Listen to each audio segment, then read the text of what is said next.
I was injured on November 15, 2003, when two UA-60 Blackhawks collided over Mosul, Iraq after taking ground fire. I was one of the lucky 5 survivors out of 22. I spent 2 months in a medically induced coma.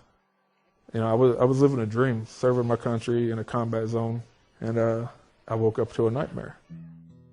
We're taught to not ever rely on anybody, and then when it comes to an incident like this, you need everybody you can to help you get through it. Looking good. I came to Germany because I wanted to be where the rubber met the road. I've always said that you have to get to them as soon as possible. What better place than right here? I wanted to be somewhere where I made that much more of a difference. I've been at the end of the recovery phase, but I've never been where it started. I've been on that side of the bed. I just try to walk around and talk to everybody. Let them know it does get better eventually. Good. Relax, man. You're a patient now. It ain't no big thing. I had a hard time while I was in the hospital, mentally. Luckily, I believe I was one of those people that never really cared what people thought about it before, so I think that helped out with my physical appearance. The thing that kills any service member that's wounded, anybody that's been through a catastrophic incident, the what-if scenario. There's certain times that trigger your changes, whether for the better or for the worse, and you can pinpoint each and every one of them. The first time was when I was still inpatient. That day I looked in the mirror for the first time. I seen me, it distorted me, but I still seen me. I used to start walking around the hospital every day, just stopping a soldier's room for 15 or 20 minutes. Josh, you can call me Josh, it's fine. Until You know, just, hey, the walls start talking to you when you're inpatient. It's amazing how something so small like that can help anybody through any situation. I look back on it now, everything that happened seemed like it was meant to be that way for a reason. It was just kind of funny. When I was laying on that side of the bed, I didn't think so. It really tells the story immediately to that service member, and they can see, because he is in uniform, that he was able to stay in. I think their fear is, what is my future? So being able to talk to him and about where their careers might go from here, or even the basics. What happens to me from here? What is the process? Well, he lived it. He still lives it. He can tell them exactly what they can anticipate. My message is simple when I talk to them. Concentrate on your capabilities, not your disabilities. Listen to what your doctors tell you, but you need to test your limitations. You have to find your new normal, because you'll never be the same person you were before. Whether it's TBI, PTSD, severe burns, amputation, you're never going to be the same person again. You can still have a very productive, happy life and enjoy yourself as a human being and enjoy others. You just have to get past that mental block. And after 8 years, everything I know is still just a small piece of the big puzzle. So they want a true story. We're taught to not ever rely on anybody. And then when it comes to an incident like this, you need everybody you can to help you get through it. So how many of you guys like to go to the doctor? Okay, that's what I thought. Me neither. How many of you guys would rather have an ugly scar than get stitches? Yeah, I would. I guarantee you I'd rather have an ugly scar than get stitches. Besides, that gives you something to talk about later, right? You know, a bunch of years ago, quite a few years ago, hold on. I was working on a project. I was actually building a chair, that chair that sits in my living room right now, and I had a piece of wood, a log about this big around, and I had it stood up on the table saw, and I was going to run it through because I needed to rabbet the bottom side of it. And what happened was it was on a Saturday, and Christmas Day was on a Sunday, right? Okay, wonder, you can already see what's coming, right? So I was running that thing through the table saw, and the table saw caught it, of course, and chunked it in my face, hit me on the lip right here, and knocked me back. And the first thing I did was go look, and I had a mirror out there for some reason. I went to look in the mirror to see if my teeth were still there. Well, my teeth were still there, but those of you who know me, you've probably seen that big scar I've got right here. It's about 1 inch long. It goes all the way through. The only thing that was holding together is the little pink part on your lip. You know, this was Saturday before Christmas Day, and we lived about an hour and a half from the nearest doctor, hospital, whatever. And so what I did is I just went in the bathroom and I washed it up as good as I could, and I put a Band-Aid across it, and that's all I did. And about 2 months later, the last piece of sawdust finally worked its way out, and it healed up. I got a scar on the inside of my lip just as big as I do on the outside. You know, I'm telling you, I'd rather have a big scar than to go get stitches. I don't like to go to the doctor. I don't care for doctors. I go if I have to, but you know, this wasn't one of those have to kinds of things, you know. And I suppose that one of the problems that kind of goes along with us guys that are thinking like that, you know, that like real men don't cry and you don't go to the doctor for any little thing and those kind of stuff, is that we tend to hide our emotions as well. We hide our pain, but we also tend to hide our emotions as well. Yeah, some of us may feel like we don't. We do. There's a lot of areas in which we tend to hide our emotions. And I mean, think about it. How many people are still alive, right? If you didn't hide your emotions a little bit, they'd be dead right now. You know what I'm saying? You just wipe them out, be done with it. You know, that kind of thing. So the ideal that real men don't cry and we don't show our emotions and those kind of things tends to make us. Tends to also keep us from showing our emotions and really understanding or being willing to admit how hurt we are inside, as well as how hurt we are on the outside sometimes. So, which means that there is a lot of very wounded warriors out there who have this wound down deep inside that we just don't talk about. We don't want to talk about it, and we probably wouldn't admit that we have it, even if we do talk about it. That's fine, because I'm just going to talk to you about it, and I'm going to let the Holy Spirit and let you think about these things as we go along. I'm going to be talking to the guys. I'll be talking about the warriors that we have among us here today. And so because of that, it's extremely hard for us to find spiritual healing as well. We're wounded inside. We have this wound, but because we have this idea that comes along with being male, that you don't show your emotions, you don't show your physical pain, you don't do those kind of things, then we tend to hide those inner feelings as well. And so we have this wound within us that nobody knows about, and we also are spending our time ignoring or denying that we have it inside as well. We won't even tell ourselves about it. I was particularly impressed on this particular video clip of this guy, this wounded warrior, that when he said, he talked about this same idea. And I'm going to quote to you what he said. I actually ran it twice in that video, but hopefully that you caught it. He said, "We're taught not to rely on anybody. But when it comes to an incident like this, you need everybody to get you through. We're taught not to rely on anybody. When it comes to certain situations, you need everybody. You need everybody to help you get through." Okay? So today I want to talk specifically to the men, the wounded warrior, because we all have this wound deep within us that we don't want to talk about. We don't want to think about. We don't even want to approach the subject, because that means we have to think about it. Okay?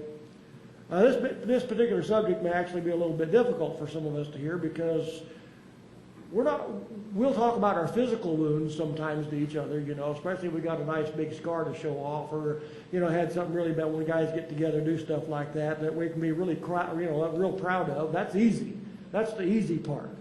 But the inner part, we just don't talk about, especially to each other. So we're going to be talking about that hidden, unspoken wound that every man carries in his heart.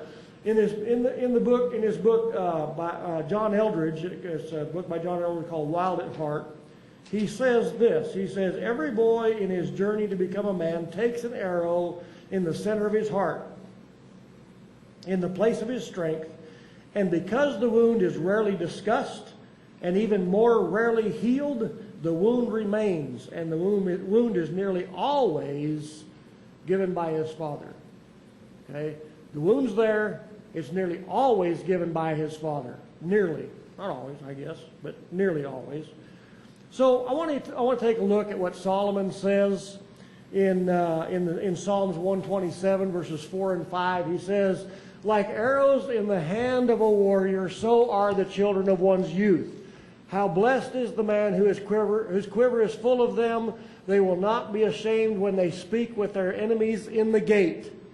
Kind of interesting, because I think there's one word in here in particular that is to some degree mistranslated. The word children. I mean, I was raised and then heard many preachers preach on this particular passage about, about children. That if you got lots of children, you're blessed. If you don't have lots of children, well, then maybe you're not, whatever.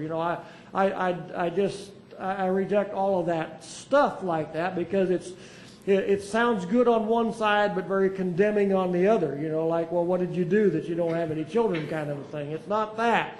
And the reason I'm going to say that is because the word children can be used in a couple of different ways, understood in a couple of different ways. It can definitely be used just like it is here, children.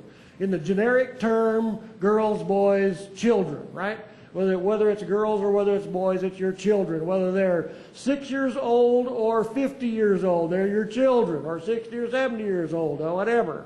But however, the other use for this word is actually sons. And I'm going to tell you that that's what this is being used for here, is this word should be translated as sons. And I think you can see that by the context of the passage, right? I mean, when the word warrior is used, which means really a valiant, dangerous kind of man, right? A champion.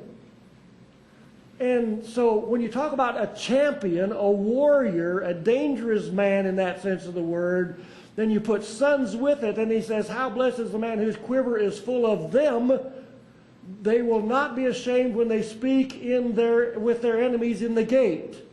So here again, you're talking about a quiver full of arrows. That's also dangerous. Those are also dangerous, right? That's a weapon. So we got a warrior, we've got a weapon, we've also got sons. And he says, like arrows in the hand of a warrior, so are the sons. That's not to say that girls aren't important. I've got one each myself. We exhausted all the possibilities, figured we quit there. And so, but my daughter's the oldest, and she was always more like the tomboy than what my son was, I mean, she liked different things. And it's not that, a man who has daughters is not blessed. That's not the point here. The point here is that we're talking about a man and his son. So I think it's more correctly translated as sons here to mean a man who has a son or sons, that because especially now they're going to stand together shoulder to shoulder against the enemies, right? Not that your daughter can't do that. But if you have a son, then I think you will agree that sons are a blessing in a different way than what daughters are. Not that daughters aren't a blessing. Of course they are. But they're different, aren't they? They got different interests. They got different abilities. God's created them differently. All those kind of things. So if you have a son, I think you'll agree that it's like arrows in the hand of a warrior, so are the sons of one's youth. And so that you can stand together against the enemies, shoulder to shoulder, and fight the battle together. So Solomon said, blessed is the man who stands with his sons, who has a son to stand together, and enjoys that close relationship to be able to stand together against the enemy. So those of us fathers who have a son, I think we understand that blessing. Those of us fathers who have nothing but daughters, you would not deny that you are very blessed. Right? Yeah. So with those things in mind then, let me ask you this question. How many of you warriors had that kind of relationship with your dad? With your father? And how many of you fathers have that kind of relation with your son or sons right now? Well, if you said yes to either or both of those questions, then I'm not telling you anything when I say that you are very blessed. If you had a father that was that kind of a father, you are very blessed.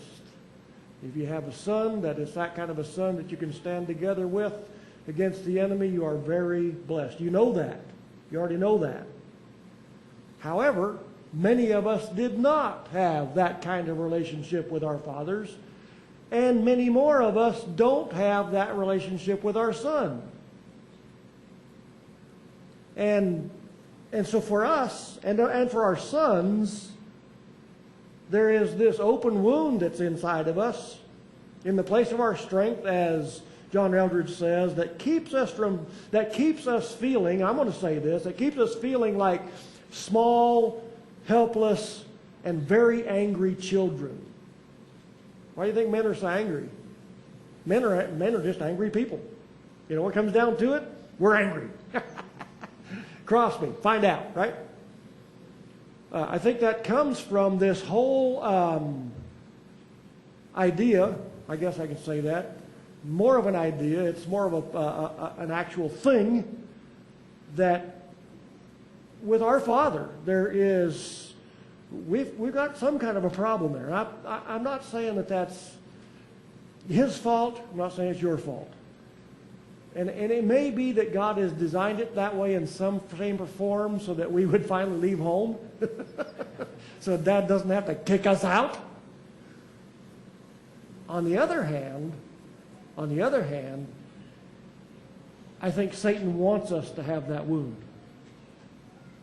Because when we have that wound, when there is that wound within us that is almost always given by the Father, not necessarily Father's fault, then we also project that upon our Heavenly Father, and we don't want anything to do with Him either. We already know what He's like, because that's what my dad was like, right? We already know those things. So I think Satan wants that to happen. He wants there to be that wound there, and certainly I think statistics show that most, if not all, men have some kind of a wound deep down inside. Robert Bly, who was an American poet and author and activist in the 1990s, is credited with being the one who coined this phrase, the father wound. And what he showed in his particular study and all his ideas and all that is that all of us have a father wound, what he calls a father wound. Of course, he's not saying that us fathers are always the ones, we're always wounding our sons. That's not the idea here. That's not what's going on. You're not saying that it's always the father's fault and us fathers just have this problem with us. We're always wounding our sons and, you know, that kind of thing. Nor does that mean that our sons are always at fault either, that it's their fault, right? That's not the idea. But the problem is that when our sons grow up, because of this whole difficulty with being wounded warriors ourselves and passing on that wound to our own sons, is that we grow up being wounded, angry, vengeful men, at least to some degree. When it comes, and some of us get really good at hiding it, and some men a lot of men are very, very gentle men, but down deep inside, it's there. We know it's there. We handle it in different ways. As a matter of fact, sometimes the sons, or we as the sons of our own father, have simply taken it wrong. I think if you look at your own life as a father, you would realize that you're doing everything you can to be right with your son. I think you can also project that upon your own father. He probably tried to do everything right. It just didn't work out. And probably because he's carrying a wound that is as great or greater than the wound that you have, right? So we pass that on. It comes down. So no matter whose fault it might be, it's all too common for sons to feel wounded by our fathers. So what I want to do then is to take you again to the Bible and say that the Bible is full of these kinds of things. They're there. We see these father wounds all over in the Bible. For example, David and Absalom. His relationship was so broken that And Absalom perceived a wound from his father. It was a perceived wound from his father. It was so deep that he sought to kill his own father. He tried to kill his own dad. Gathered a big army against him and hunted him down and was going to kill him at all costs, right?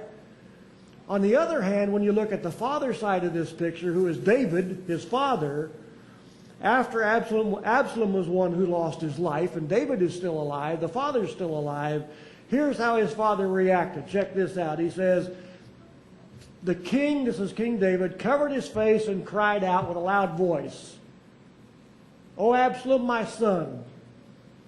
O Absalom, my son, my son." Is there grief there? Yeah. Was he hating his son because his son was trying to kill him? Even at that point, his father still loved him deeper than Absalom would ever have known or ever admitted to, right?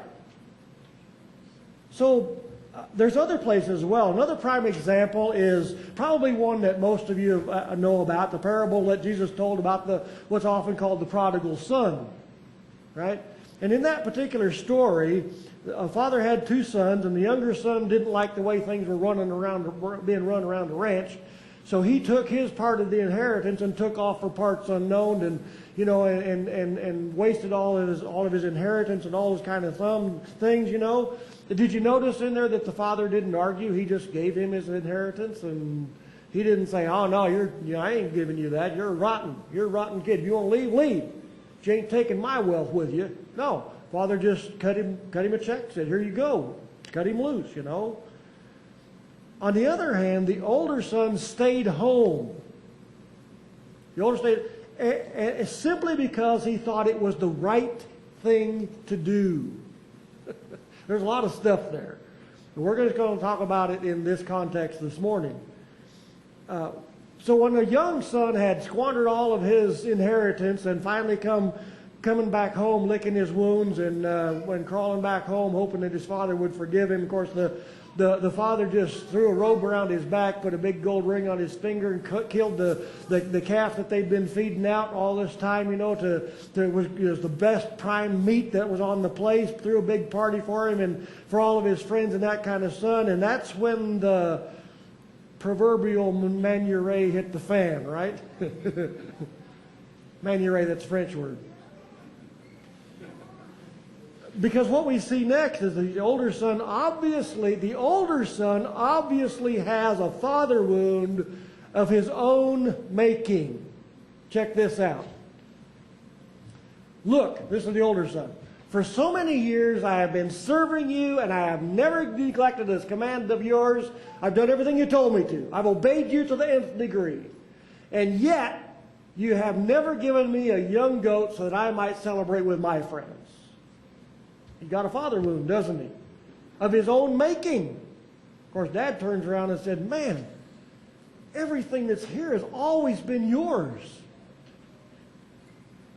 All you got to do is, I would have given you anything," just like I did the younger son, right?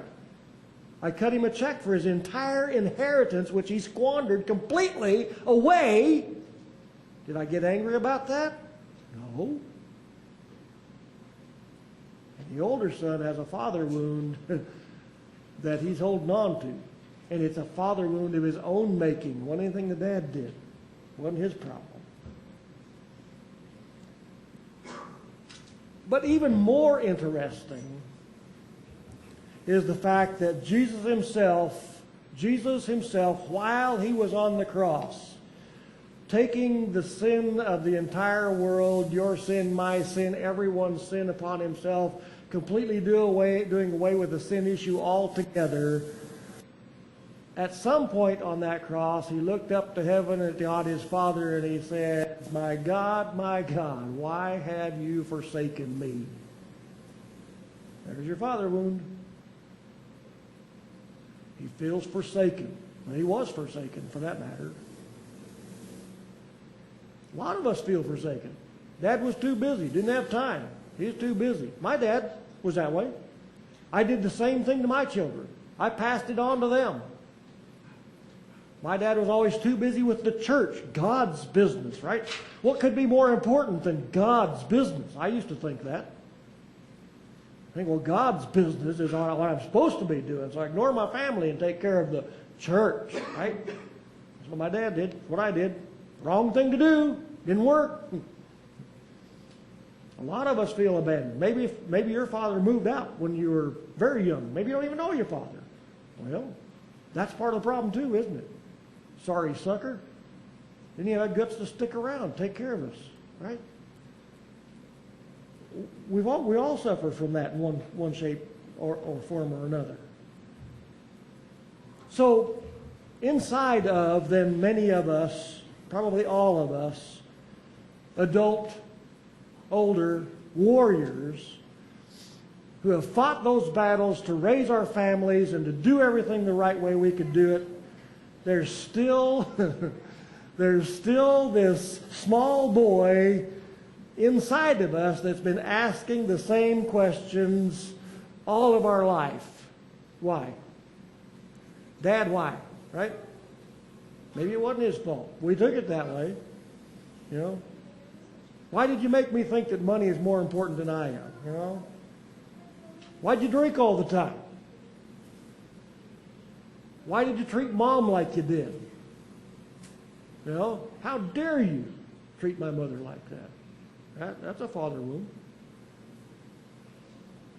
Why could I never gain your approval? Well, there's a big one, huh? We all want our dad to say, good job, son. You're a man. Stand with me as a fellow warrior. Let's fight this battle together. We all look for that. We all want that. That's what we're looking for. And dads, I'm going to tell you right now that that's what you need to do with your son. If you have a son or a daughter, it doesn't matter. Sons and daughters. But today we're talking about sons. Encourage them. Show them that they're worthy. Make them feel like a man, not a child. Give them what they need to grow up and to be a warrior. Right? Not a warrior with a small child inside that's crying. A warrior who can stand and fight the battles together with you. Treat them like adults. Treat them like a man. Treat them like the men that they are and will become. So because of that, we're all walking around as wounded warriors. And the problem is we end up passing that on to our children as well. And we're all obviously looking for a way to calm that hurt and to heal that wound. And, you know, everything we try, nothing seems to help. It's still there. You know, 3 o'clock in the morning when you wake up, or, you know, or when you've been drinking all night and that's why, and all those kind of things. So here's the greatest problem. Because our wound has never been healed, then we repeat that same history with our own sons and our own children, our own daughters. Because our own wound has never been healed, we also find ourselves doing almost exactly the same thing to our children as what our own dad did to us. Immersing ourselves in our work, right? I'm too busy, don't have time right now. Finding our greatest interest in golf or guns or, you know, or pickup trucks or whatever it might be, you know. Maybe looking for the next most beautiful woman, you know, she's not out there. Or medicating ourselves with alcohol and drugs to try to, you know, drown the pain and stop the hurt that's inside of us. You know what? None of those things can ever heal the wound that's inside of you. We try. We're going to try everything we can try. But I guarantee you right now, I'm going to tell you right now, it ain't working. And it ain't going to work. I don't care how hard you try. It ain't going to work. And the reason is because no other person on earth, not your mother, not your dad, not the woman you marry, not busyness or alcohol or drugs or hobbies or any other thing can ever make a man love himself like a man.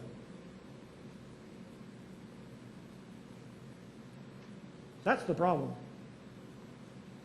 We're loving ourselves like a small child. We didn't love ourselves like a man, like the men we are. Not like the small child we feel like inside. That's why we love ourselves the way we do. That's why we torture ourselves with all these things that we do to ourselves. because we're living ourselves like a child, not like a man, not like a warrior. Right? As a result, our own children end up with the same wound that we received from our own father and maybe others.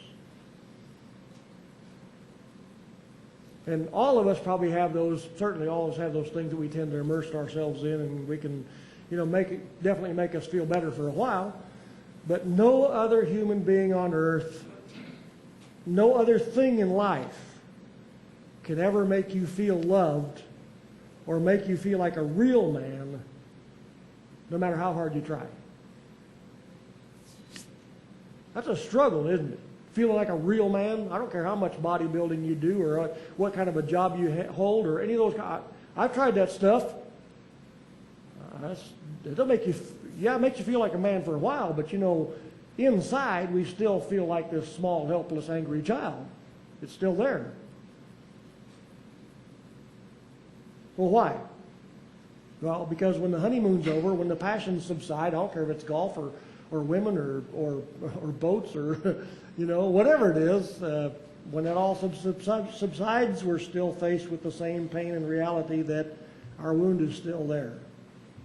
Okay, so maybe, and probably a lot of us are still going to be in this denial stage that I don't have problems that way. That's okay. That's all right. That's okay. But maybe you've come to the realization that you also are a wounded warrior. You're a warrior, yes. I don't disagree with that at all. You're a warrior. And I'd say probably warrior of all warriors. You are. But you wanted your dad's approval. Maybe never got it. Maybe you got it, just didn't see it, didn't feel it, didn't understand it. Maybe you didn't have a dad at all. Maybe your dad seemed like he was missing in action, Got a lot of those around. Either way, the wound that you carry as a man, as men, is that thing that also keeps us in fear and feeling like that small, helpless, angry child that can't win the battle. And only one thing can ever keep us from being wounded to begin with. There's only one thing that could have kept us from being wounded to begin with. And that is, listen, the only thing that could have kept us from being wounded to begin with was His blessing. For Him to say, well done, you did a great job. You're a man. I wish I was like you. Right? That's hard to say. That's hard to say. I'm the man here. You're the kid. Got it? Okay, we're good. But you know what? If we can say to our son, you're cool. You're cool, dude. You're a great guy. You're gonna make an awesome man.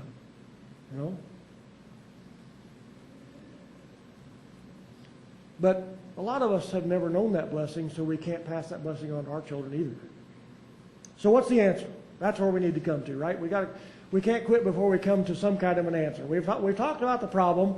We've talked a lot about the problem. We've looked at it from different angles. We've done all that. So we looked at things in the Bible that talk about other, father wounds that are all throughout the Bible, all those different kind of things. Well, what's the answer? How can our wound be healed? Especially if your dad isn't even here anymore. If he's still here, you go talk to him and see if you can work things out or whatever. But you know what? Maybe he's not here anymore, and that's not a possibility. Well, I think you already know what I'm going to say, but I'm going to say it anyway, that your wound can only be healed by your Heavenly Father. But that you can only be healed by your Heavenly Father as you understand who your Heavenly Father really is. Quit projecting upon God what your father was like. Even the best in your father, God is so much greater and so much more awesome that it doesn't even compare. And He's the only one that can not only heal our wound, but can make us stand and feel like and understand and know that we are real men and that we are loved by Him no matter who else loves us. and then be able to love ourselves as a man, not as a small child inside who looks like a man and acts like a man and speaks like a man and all those kind of things. But you need to hear your Heavenly Father say to you, well done. You are my son in whom I am well pleased. That's what God said to his son, right? If God said that to his son, should we not also say that to our own sons? You are my son. You are my son. It's not, whose kid is that? You know, I know when they act up in the store, you want to go, I don't know that kid. You know?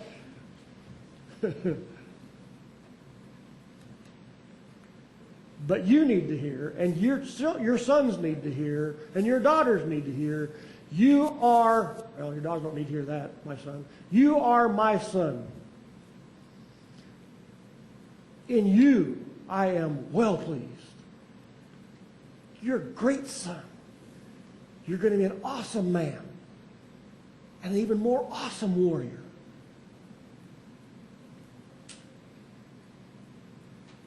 That's what we all need to hear. And if you can hear God, your Father, saying that to you, that's what you need to hear. So I'm standing here as God, your Father, and I'm saying to you from Him, you are my son. In you I am well pleased. You're awesome. You're not the child that you feel like inside. You're a man. And I know you're a man. I see you as a man. And I respect you as a man.